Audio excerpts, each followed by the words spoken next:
Alright, so today we're going to be changing the flex disc on this 202. Symptoms of a worn out flex disc is movement right here. As you can see, this is the flex disc and it shouldn't move. And also when you're driving your car, letting go of the clutch, there's a clunk. So this is one of the possible reasons. Replacing this isn't too hard. There's basically 6 bolts. 3 with Allen keys and 3 17mm bolts. The hardest part of this job is holding the other end of the nut that's back here. You have to get a spanner and hold it until you unbolt this. Once you unbolt one screw, you twist the drive shaft around and unbolt all the rest.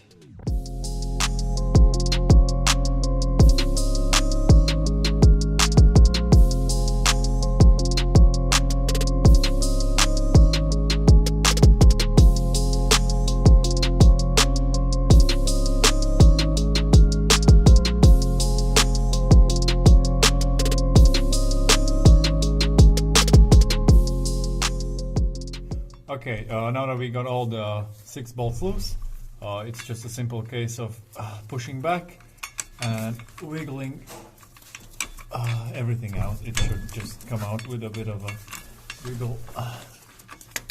Up, it's coming.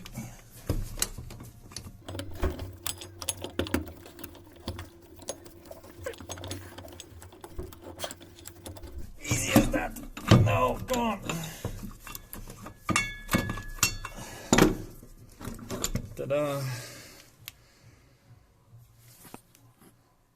Alright, so here you can see the old and the new flex disc.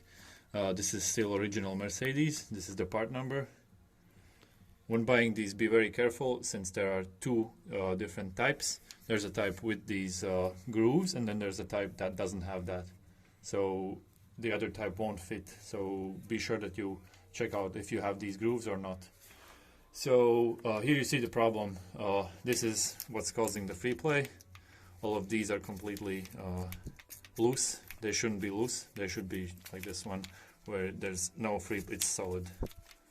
When installing the new disc, make sure that the flat side faces the transmission.